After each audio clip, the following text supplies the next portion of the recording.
Itu yang ada cuma muter. Bapak 3 hakikat, 3 pribadi, 1 esensi. Busa mulutnya bro, beribu-ribu tahun. Nggak bisa dia menjabarkan. Bapak 3 pribadi, 1 hakikat. Itu udah dari kecil saya Pak. Dari kecil saya dari SMP. Bapak 3 pribadi, 1 hakikat, 1 esensi. Udah tua saya 40 tahun. Bapak 3 pribadi, 1 hakikat, 1 esensi. Tanya Dokter Jose Teo. Bapak 3 pribadi. Itu mulu yang diajarin. Pusing saya lama-lama gila, saya bunuh diri aja lah. Gitu-gitu mulu yang diomongin. Kurang ajar.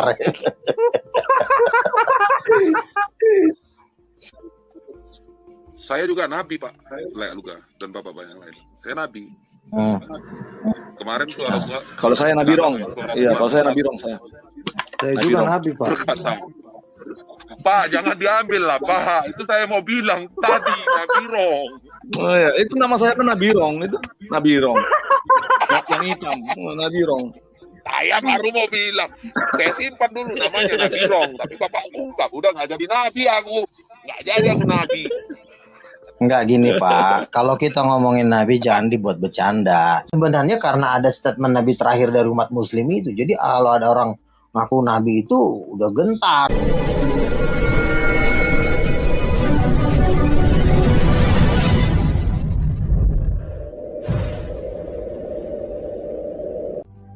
Jangan lupa klik subscribe, like, dan lonceng notifikasi. Bapak bisa berkata-kata kalau Bapak tidak melihat. Sementara Yesus itu kan cuma kata-kata. Tidak ada ayatnya bahwa Yesus itu adalah penglihatan Bapa. Bukan. Yesus itu adalah kata-kata Bapa. Kalau Yesus disebut kata-kata Bapa, berarti ada yang memerintah kata-kata itu. Apa yang memerintah kata-kata itu? Yaitu mata. Kalau Bapak mengagung-agungkan firman. Udah 2000 tahun firman. Lalu matanya kemana?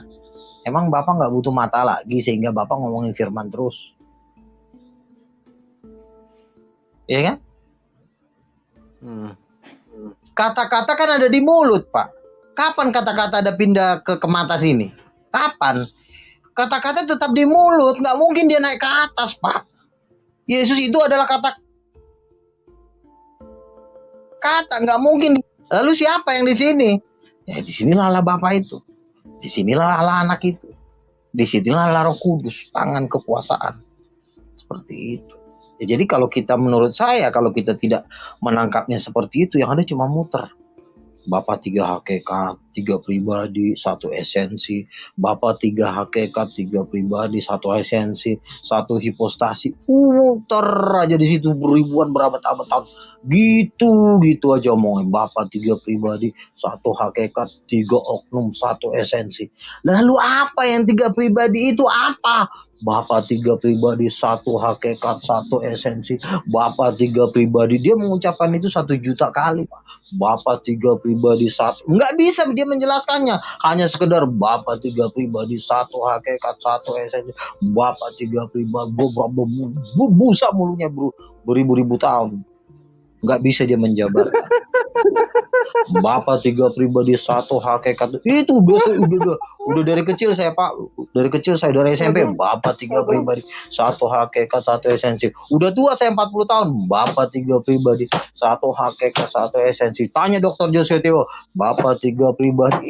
Itu mulu yang diajarin. Pusing saya lama-lama gila, saya bunuh diri aja lah. Gitu mulu yang diomongin. Kurang ajar. Salam Pusing lah. Shalom. Menarik. Kalau pandangannya Bang Luga mengenai Lucifer itu bagaimana? Lucifer adalah malaikat yang paling hebat di antara beberapa malaikat agung. Iya. Oh Ya. Lucifer, ada beberapa malaikat yang paling hebat di sorga, itu malaikat Lucifer, Mikael, dan Gabriel. 3 malaikat ini adalah 3 yang paling hebat di sorga. Malaikat Lucifer itu khusus pemimpin musik di sorga. Ingat, garis bawahi, Lucifer adalah pemimpin musik di sorga. Pujian. Jadi malaikat yang paling hebat ternyata adalah pemimpin musik, pemimpin nyanyian. Baru nomor 2 adalah malaikat Mikael, pemimpin yang melambangkan kekuasaan Tuhan. Ibarat kata pemimpin malaikat perang gitu kan. Malaikat-malaikat yang memiliki kekuatan. Jadi semua malaikat-malaikat kuat ini di bawah pimpinan Mikael. Lalu yang ketiga, pemimpin malaikat pembawa pesan. Artinya suruhan, pesan-pesan Tuhan. Nah, itulah dipimpin oleh malaikat Gabriel. Nah, ternyata yang merasa diri ingin menjadi seperti Tuhan, yang sombong dan dia ingin kudeta Tuhan, itu adalah malaikat pemimpin musik, ya. Kenapa saya katakan malaikat pemimpin musik? Karena Lucifer itu tubuhnya itu terdiri dari unsur-unsur alat musik. Ya, bahkan dikatakan itu dia punya kerongkongan itu adalah seperti ada bentuk seperti alat untuk yang membunyikan trompet itu. Jadi dia punya seluruh tubuhnya ini mengandung unsur musik. Jadi dia di sorga malaikat yang paling tampan, yang paling ganteng, dan malaikat yang paling hebat adalah Lucifer. Ya, lalu Lucifer ini memimpin sepertiga malaikat di sorga. Bayangin sepertiga yang dia pegang oleh Lucifer untuk memimpin, memuji-muji kebesaran dan kedahsyatan Tuhan yang Maha Kuasa. Nah, lalu cerita Lucifer ini kan sebenarnya cerita yang sangat-sangat penting diketahui oleh agama. Tetapi sayang, ya, cerita yang paling penting ini tidak ditulis di dalam Al-Quran. Sehingga orang Islam tidak tahu, tidak mengenal siapa itu Lucifer. Dia tidak tahu sepertiga malaikat ditarik oleh Lucifer, dia tidak tahu. Jadi pada waktu orang Islam tidak mengetahui pengetahuan ini, membuat orang Islam pincang untuk mengenal Tuhan. Pasti dong. Boleh menambahkan saya. Oke. Dalam Islam kami memanggil Lucifer itu Azazil. Anda bisa cari sendiri itu di Google. Azazil. Ya, itu aja, Bang. Ya, tapi kan tidak ditulis bahwa Lucifer itu pemimpin musik dan pemimpin pujian. Tidak juga ditulis bahwa Lucifer itu membawahi sepertiga malaikat. Nah, itu bedanya. Gitu. Jadi kan untuk mengetahui keadaan Lucifer, kita harus mengetahui selengkap-lengkapnya. Apa penyebab dia dilempar ke bumi? Di Wahyu 12:13 dikatakan naga itu berperang melawan Mikael dan malaikat-malaikatnya, dan naga itu dibantu oleh malaikat-malaikatnya. Tetapi naga itu tidak bertahan, tinggal di sorga dan dilemparlah ke bumi. Nah, sepertiga malaikat yang di bumi inilah yang sekarang kita sebut dengan kuntilanak, gondoruo, tuyul, gewe gombel. Mereka ini sepertiga malaikat tadinya, Pak. Wujud mereka tuh dulu di surga ganteng-ganteng, keren-keren. Tetapi pada waktu dia ingin menyamai Tuhan, dia ingin sama seperti Tuhan, dilemparlah Lucifer dengan sepertiga malaikat ini ke bumi. Nah, sebelum orang Muslim tahu tentang cerita ini, tidak akan mungkin bisa mengenal Tuhan dengan sempurna, Pak. Iya kan? Nggak mungkin Bapak memperkenalkan Allah Subhanahu wa Ta'ala kepada kami, tapi nanti giliran kami tanya tentang Lucifer, kalian nggak tahu, nggak bisa. Karena pengenalan akan Tuhan itu dibangun oleh elemen-elemen pengenalan malaikat, sejarah-sejarah malaikat. Dari situ nanti kita akan tahu, oh ternyata yang Tuhan itu siapa, gitu. Jadi nggak main tiba-tiba ujuk-ujuk Allah yang maha besar, nggak bisa begitu, Pak.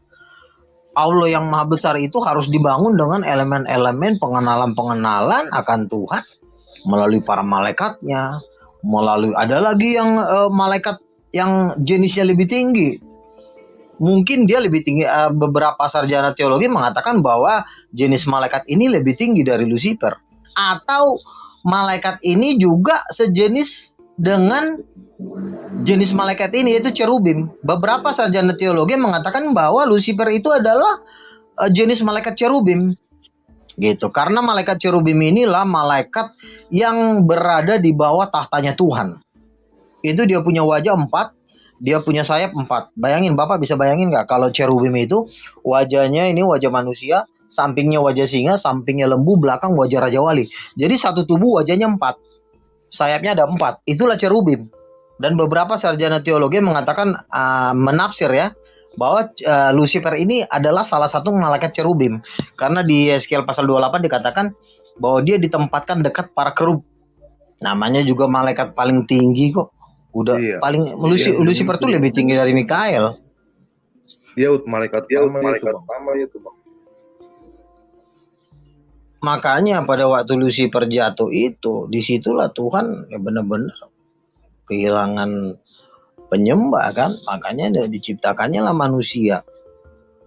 Diciptakannya manusia. Kita lah yang menggantikan peranan Lucifer. Karena di surga itu konser. Emang lu kira di surga itu kita cuma bengong gitu menghadap Allah Subhanahu wa taala, bengong. Misalnya coba lu ke surga. Lu duduk. Di depan Allah lu ngapain? Itu masalah Nabi kedua. Kalau Nabi itu tidak bisa dibatasi 26-27 karena Tuhan bilang di hari-hari terakhir aku akan mengutus Nabi Elia. Elianya aja belum datang, berarti kan Nabi terakhir Elia. Iya kan? Di hari-hari terakhir aku akan mengutus Nabi Elia. Kenapa orang main batas-batasin saya Nabi terakhir? Si Kelvin atau siapa tuh yang kemarin dibawa ke neraka itu, yang udah ngeliat langsung TKP bahwasanya ya ada yang orang sebelah itu yang meki-meki katanya, yang saya bilang itu sempat masalah kemarin itu siapa? Kelvin. Ya, kalau Leluga Nabi berapa? Leluga. Kalau saya itu tidak bisa dikatakan nabi keberapa. Gimana ya? Di dalam kekristenan ini kan nabi itu kan banyak ya kan. Tidak bisa dikatakan satu. Di dalam Alkitab juga kan ada dibilang rombongan nabi. Rombongan nabi berapa rombongan itu?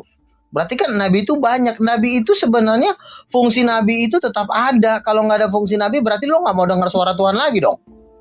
Cuma mau dengar pendeta aja. Pendeta kan cuma berkhotbah. Habis berkhotbah dia kasih persembahan. Nah, terus ya kalau misalnya pendetanya bikin dosa, yang negor siapa?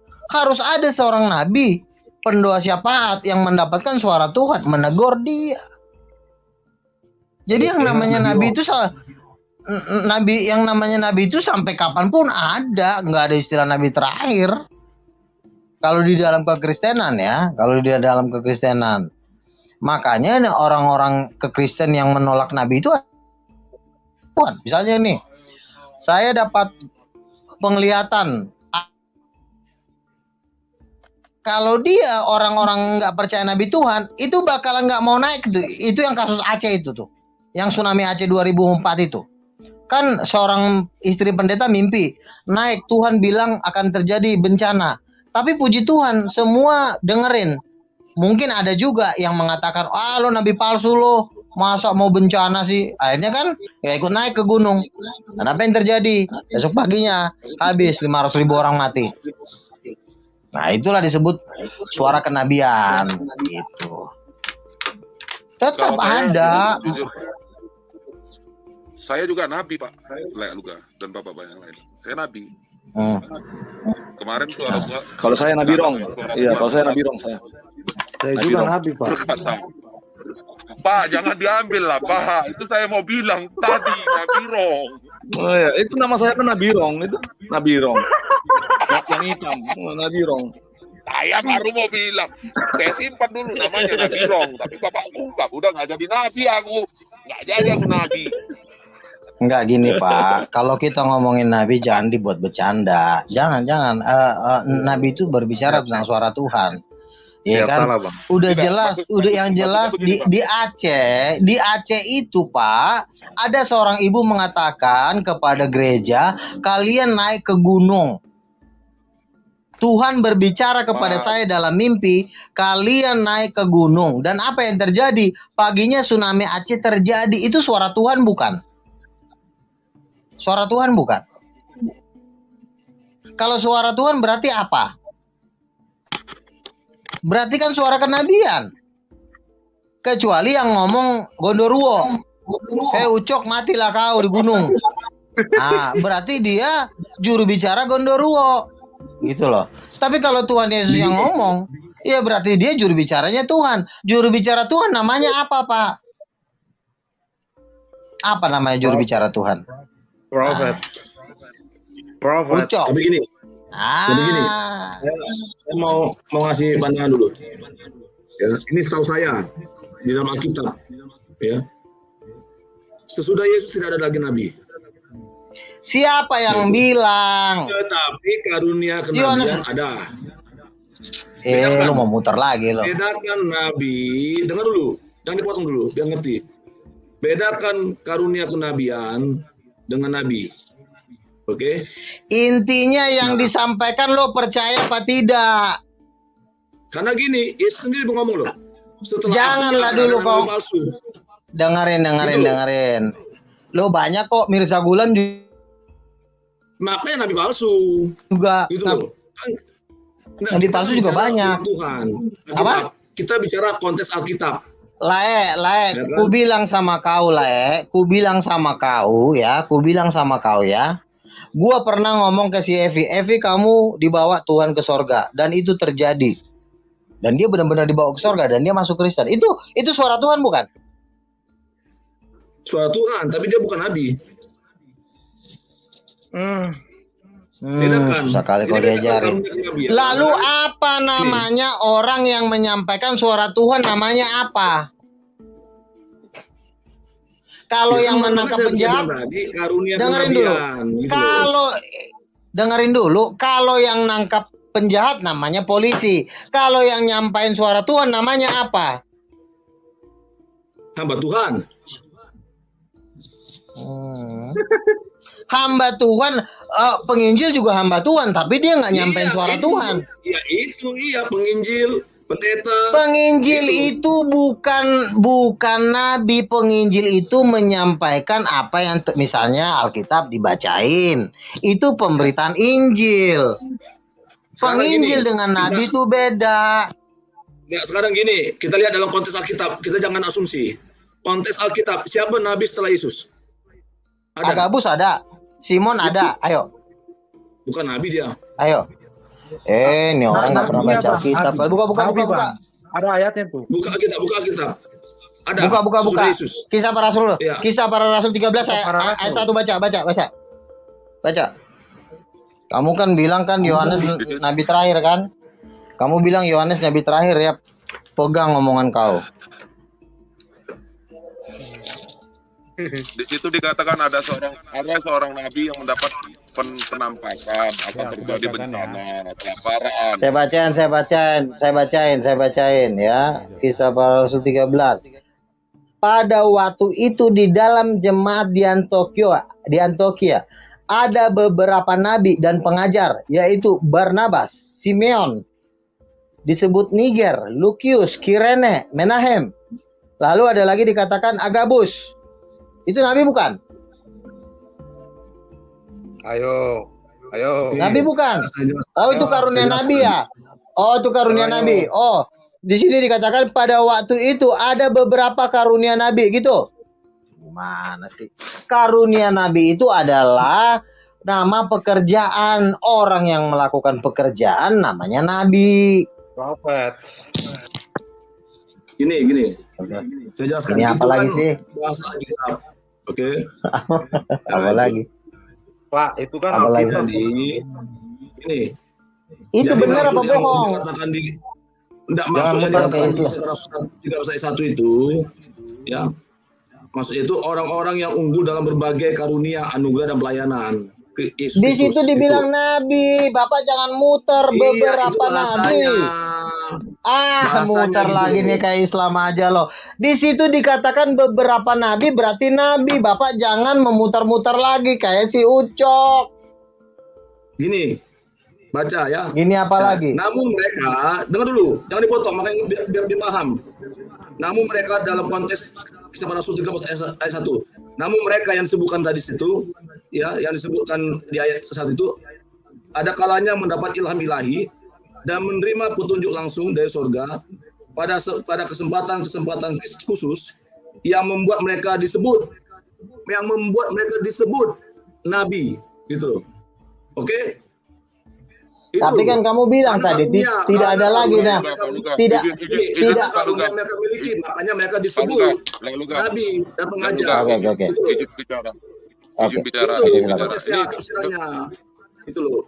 Ini dengan Bapak. Bukan nabi seperti Nabi Musa, Nabi Elia. Halo. Nabi itu beda gitu loh. Ini dengan Bapak siapa? Itu konteksnya. Makanya kalau baca Alkitab ya Pak Adi Bagus. gitu. Halo. Adi Bagus. Pak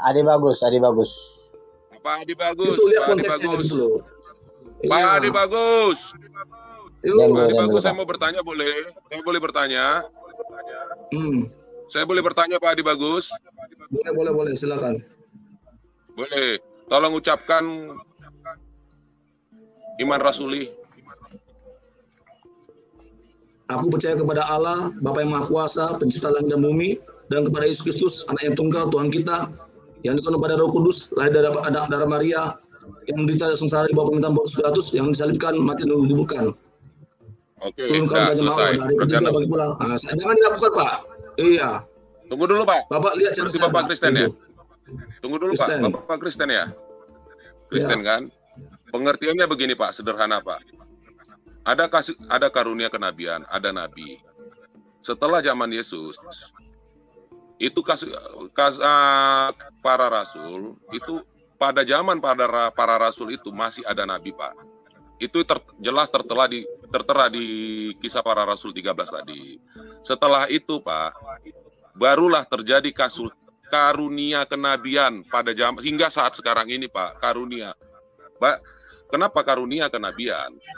Sebab pada zaman Yesus mati masih ada, dan hingga dia naik ke surga, tidak akan mungkin langsung semua orang-orang yang mendapat karunia menjadi nabi, karena Bapak tadi sudah membacakannya.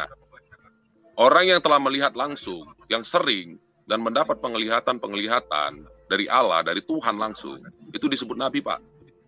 Itu pengertian tata bahasa, Pak. Jadi saat sekarang ini, setelah zaman Rasul dan lain-lainnya, inilah yang dikatakan kita ini mendapat karunia kenabian, Pak. Jadi tidak salah kalau ada orang yang mengklaim, itu kan klaim. Karena apa? Dia mendapat karunia kenabian, Pak. Itu tata bahasa, Pak.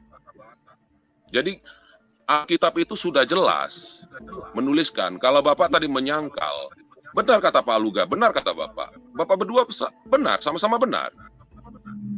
Cuma hanya mengambil pengertiannya saja yang berbeda. Dan perbedaan ini yang kita satukan menjadi satu persepsi gitu.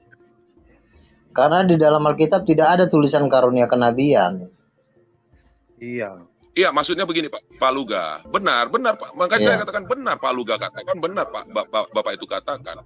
Setelah bahkan kalau tidak salah di Roma juga kita masih menemukan lagi Paulus bertemu dengan seorang nabi gitu. Kalau tidak salah saya. Agabus ya. Jadi pada saat itu pun masih ada nabi gitu. Tapi setelah zaman-zaman Rasul, karunia kenabian itu kita Alkitab mencatat dengan jelas, Alkitab menuliskan dengan jelas. Berbeda persepsi, tidak harus memisah dan memecah belah kita. Itu aja dari saya. Oke. Jadi kan di situ kan apa ya? Artinya ya sebenarnya dua-duanya nggak salah. Karena karunia nabi dengan nabi itu sebenarnya nggak ada bedanya. Bedanya apa sebenarnya? Kan sama-sama mendengarkan suara Tuhan. Iya kan? Nggak ada ya, tidak ada itu sebenarnya bedanya. Nggak, cuma memang beberapa gereja karena sudah terintimidasi dengan adanya nabi terakhir, dia nggak mau ngapain. Dia takut dibunuh. Akhirnya udahlah kita bikin yang lebih halus, karunia nabi, ya kan, biar kesannya kan berada di tengah kan. Sebenarnya ya karunia nabi itu kan nama pekerjaan. Karena beberapa banyak orang dibawa ke sorga seperti Mary Catherine Baxter, Chonam.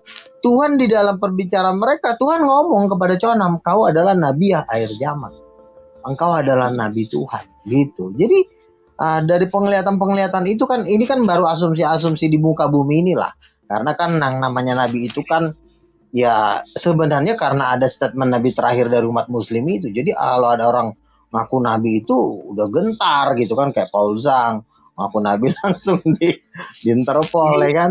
Jadi semua udah pada ketakutan, Pak. Tapi pada dasarnya banyak orang seperti pendoa-pendoa siapa di jaringan doa nasional itu ngaku nabi.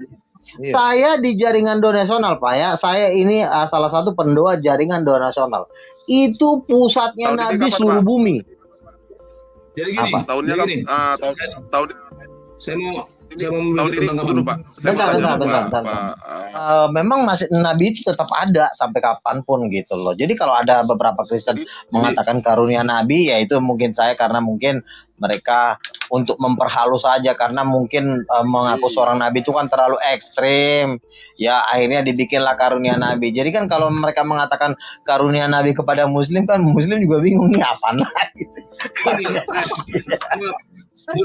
Jadi nggak bisa dijerat Karena dengan kalau ada pasal Alkitab. pengakuan nabi. Enggak, ada dalam Alkitab loh, karunia Nabi.